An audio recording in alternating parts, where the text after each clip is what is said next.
Here's an interview from one of our past shows on Rock and Metal Revival. If you're interested in hearing full shows, go to our Facebook page and check out our list of affiliates for times and places where you can hear Rock and Metal Revival. There's The Fugitive from the upcoming Dokken release called Heaven Comes Down, which will be coming out October 27th. And with us today, we want to welcome back to the show lead vocalist Don-Dokken with the first new music from Dokken in the past 11 years. You know, besides the lost songs, which you released back in 2020. I mean, this is the first Dokken release.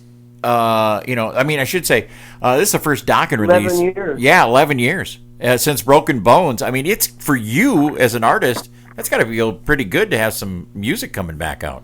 Yeah, a lot of journalists I've been talking to, and I've literally been talking to people all over the world, Southeast Asia, Europe, and I did tell the band, to be honest, when we did Broken Bones, I said, I'm probably, call it a day. I was, almost 6.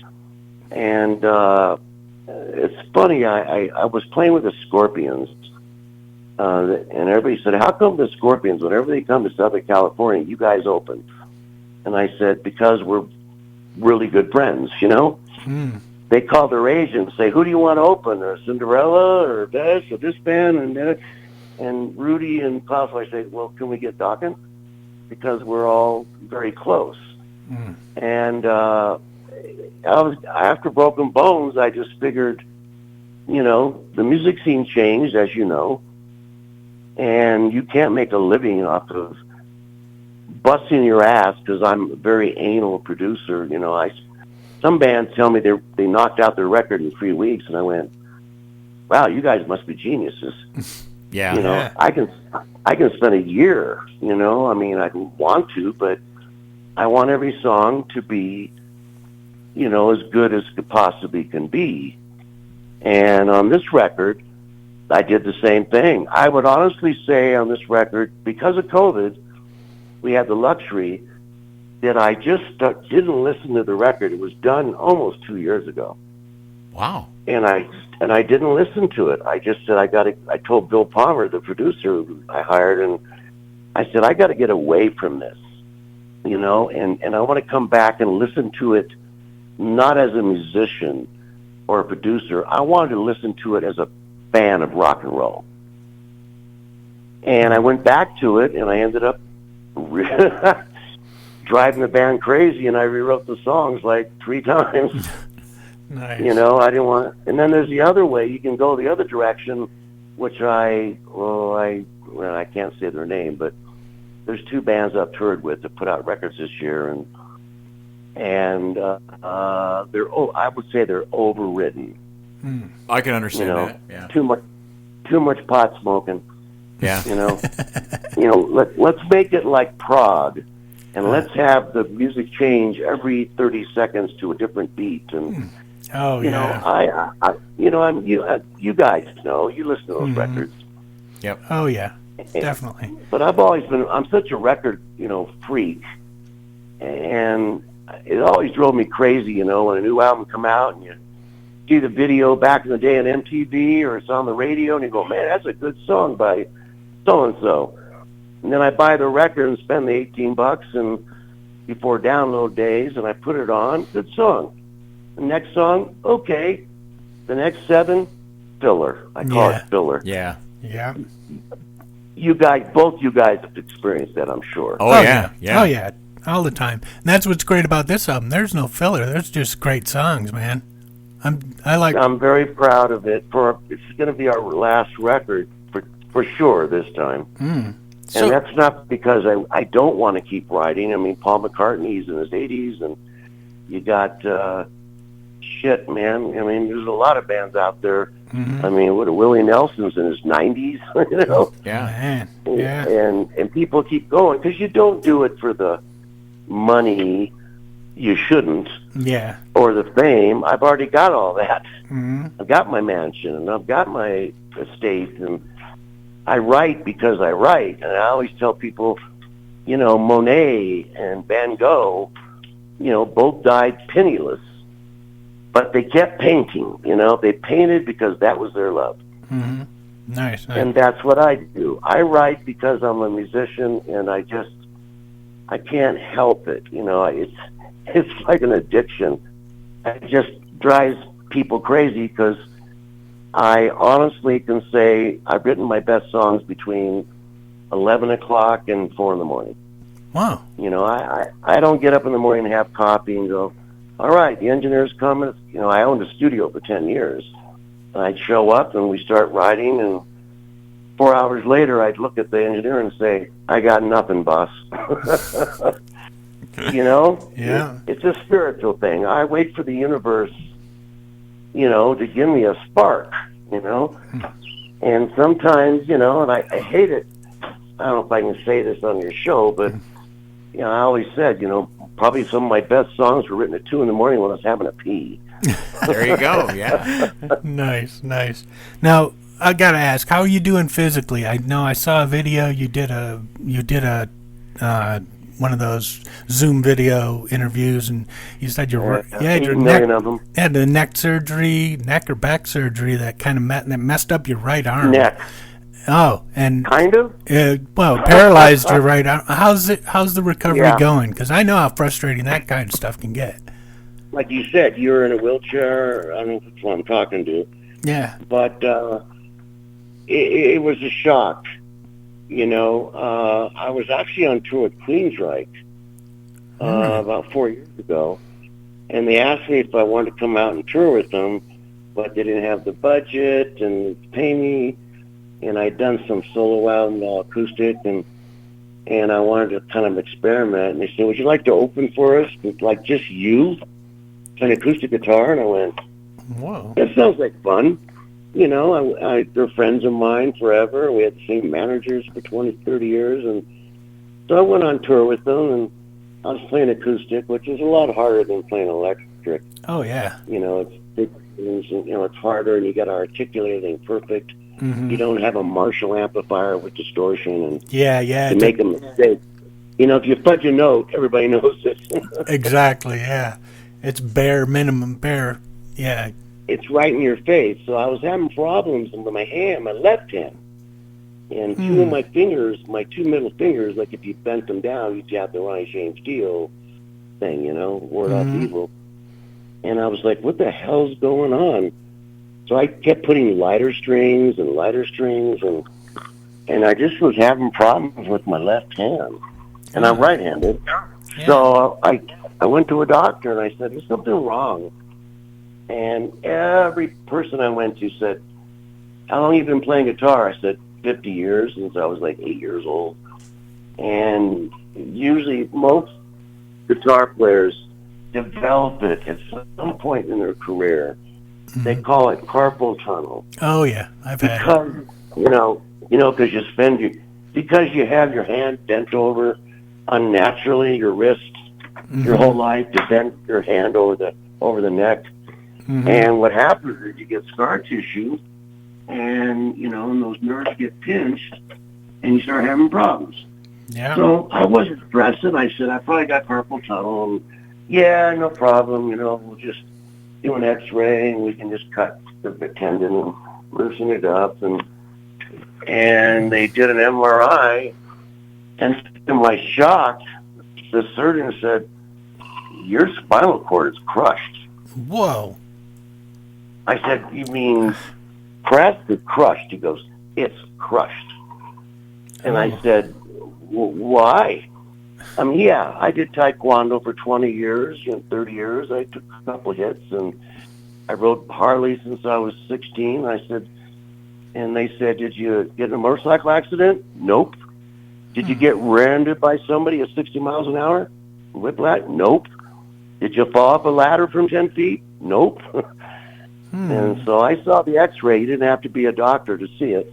And my spinal cord was completely compressed. And they told me, if you don't fix this, we're going to be really honest with you. If you took a bad fall or, you're screwed, man. They go, you could be paralyzed from the neck down. And I went, oh, that's great news. So, of course, I found the supposed best surgeon on the planet, the most famous hospital. And a lot of surgeons, they usually go to the front of the neck. I've had many people have this surgery. C4, C5 they call it, and nobody wanted to operate on me. And I said, well, why? They said, well, you still have your tonsils, and they're huge, and there's not a lot of room in there for us to go through the front and fix the problem. Yikes. We need to go through the back, and we need to go through the back of your neck, and that's very complicated. So I found the best guy, and I guess the joke, if it's a joke, I remember my son and daughter were there, and my missus, and I'm going into surgery, and I'm getting kind of high on the morphine or whatever they're giving me, and I looked at the guy and I said, just do me 2 favors. And he's like, what is that? I go, just don't kill me and don't paralyze me. Yeah. Wow. Well, I'm alive, but I came out and my whole right arm from my shoulder down was dead. Man. Dead. And they said, give it time. You know, you've got what they call rep perfusion. And they said, you know, your nerves are in shock. You've had a traumatic surgery. Yeah. And, you know, you have it'll come back. You might have to give it a year. So I immediately went into therapy. I'm still in therapy 3.5 years later. I go to the gym 3 days a week, Monday, Wednesday, and Friday, and Tuesdays and Thursdays to lick my wounds because I'm sore. So I'm getting old. And it just got worse and worse and worse and worse. And so the bottom line is, with your question, I'm sorry for the long answer, is my right arm is dead. Wow. You know, I can hold a cup. That's it. I even have special forks. I feel when I go on the road, I'm getting ready to go on stage, and I have to call Chris or BJ or John and go, we're leaving at half. One of you guys come and dress me? Yeah, wow. Man. You know, I have a stage shirt that's cool, and you got to button it up, and I don't wear a T-shirt, but I can't button. And I tell people, try to button your shirt with one hand. Yeah. Good luck. Yeah, exactly. Seriously. You know, Don, we got lucky enough. So that's what happened. Man. We got lucky enough to hear the whole album. And the track that I'm really digging on this album is You're kidding me. Is Santa. They gave you the record? Well, we streamed it. We could stream it, Yeah, we don't have it. Yeah, but physically. Physically we don't have it. But the song I really liked off it was Santa Fe. And it kind of brings me back to when I saw you on the Solitary album tour with Queensryche. And that song really sounded autobiographical to me. Am I hearing that right? It's completely biography. You know, I've had offers for decades for a lot of bands write they call their autobiography, like The Dirt and all that stuff. And I've always said no. You know, they offered me just a shitload of money to write the Dokken story because it's wonderful and it's tragic. And I said, well, I don't want to write a book because if I tell the truth about the nightmare of my 8-year run with those other 3 guys, it's not fun. You know, I don't want to throw anybody under the bus. I don't want to talk about, I had 3 band members that were completely addicted to cocaine and alcoholics. I'm not defending myself. I just never got into cocaine. I never got into drinking a 5th of Jack Daniels for the show. It just wasn't my thing. And that kind of destroyed the band. So I was sitting in the studio last year. We delivered this album a year ago. Oh, man. Which really pissed me off because we're supposed to be on tour right now in the summer doing what we all used to do. You know, the big festivals, 50,000, 60,000 people. Yeah. But I delivered it over a year ago. The record was done. And sorry for all the racket. So we delivered it, and they kept pushing it back and pushing it back. And then COVID came, you know, and the whole world kind of went to hell in a handbasket. And I just said, well, I'll just keep, you know, writing. The problem was I can't play guitar anymore. That's done. And for me, as a musician, since I played since I was 9 years old, to not be able to play guitar or piano or bass, and I'm a drummer, it really, really broke my heart, you know. Oh, yeah. You know, I own dozens of guitars, and I've tried everything and every doctor to try to get the nerves reconnected. And so at some point I just gave up and I just auctioned off all my guitars to charity, mostly Children's Hospital, because of what happened with Michelle. And I kept my one favorite guitar, with everyone calls it the Wolf, because there's pictures of wolves, bloodthirsty wolves on the paint. Oh, nice. And I kept my one acoustic guitar, nylon, Spanish, that I got in a hawk shop when I was 17 years old. And those are the two guitars I kept. But it's frustrating because my brain still gets inspired to write a song. Yeah. While I'm peeing. So it used to be the joke when my friends go, and they go, "What's with all these little tiny tape recorders? You got one on the toilet, you got one on your nightstand, you got one on the coffee table, you got one in the other bedroom, you've got one in your car." And I said, "Because I don't know when the universe is going to show up and give me an idea, and I got to be ready, And I've learned the hard way. I will stick to my thought that I've always said. I probably wrote my best songs when I was half asleep at 2 in the morning. Nice. And somebody told me once, and it probably happens to you guys too, when you get in the middle of the night and you're half asleep and get up to get a drink of water or something like that, the world's asleep and you're kind of half awake and half asleep, and they call it pure stream of consciousness. And for me as a musician, coming from my genetics, my father was a musician. He played in his jazz band till he was in his 80s. My daughter is a concert pianist. Wow. I gave them both guitars when they were 8. Nice. And for some reason, my son Tyler, he didn't take to it. He didn't get the gene, the music gene. He was always about wanting to fly planes. Nice. And now he's flying the A300s, the biggest plane they make. Sweet. And he flies to Europe, and he flies 747s, and he's 34 years old. Wow. He's like the youngest pilot in the fleet of United, That's cool. So that was his thing. All the kids, wanted their shooting games, the shooter games, and Oh, yeah. I can't remember the name of them, Battle this and Battleground, and and everybody wants to have their machine gun and play online and all that. He was never into that. He'd always say, "They have any flight simulator games I can use?" And I'm like, "Okay." And I used to try to play them. I couldn't get that goddamn thing off the ground. Yeah. You're on a carrier. And I tried to start simple with a biplane, and I just crash every time. So Nice. I don't have that genetics. So my son ended up a pilot. My daughter ended up a classical pianist. And, I really think it's genetics, because if everybody could just pick up a guitar and go to MIT or GIT and go to college and get your degree and learn how to play guitar, it doesn't mean you're going to be a great songwriter or a great guitar player. You either got it or you don't. I always say, look at the Beatles.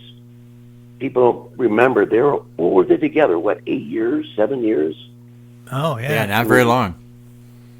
I think they only did 3 American tours, and that was it. Yeah. Yeah. And they were cranking out those records 1 or 2 a year. Yeah. When I watch the documentaries, and they're like, "Yeah, we did our second record in 8 days." And I'm like, I'm so jealous. Man. I mean, it just happened to be magic with Lennon and McCartney and Harrison and even Ringo, and it's just magic, So now it's been 3.5 years. It's been hard getting back to this long thing about this record. I had the luxury that I'd already written the songs. I had 30, and I narrowed it down to 14. And it's funny sometimes, you wake up and I'm going to the studio, my engineer comes over, I own a recording studio, or I did, and I write a song and I work 8 hours on it. I go, "This is going to be great." And I wake up the next morning, I go, it's crap. Or John, you know, John Levin's been in the band now 21 years, and he grew up in high school as a fan of Dokken. He's the youngest, and he was a George Lynch fan. You know, he loved George, and that it's reflective on his guitar playing, you know. Yeah, definitely. So I write these songs, and I'm like, this is going to be a killer, you know. So I sent to all the band members, and I go, that's a really good song, Dub. I think you wrote it on the Iron Rock and Keys album. And I go, what? And I have to literally go back and YouTube a song from one of my records, and I'm like, oh, shit. It's the same song, just a little different. I'm repeating myself, you know? Yeah. Exactly. It's a dangerous curse, you know, but I thought it was good. But, so the luxury I've had, if you got the record, you're one of the few, because we've been very, very on the DL on this record. Oh, yeah. Well, we only stream it. Like we all said, we can only stream it. Yeah. But I got one. Yeah, we only...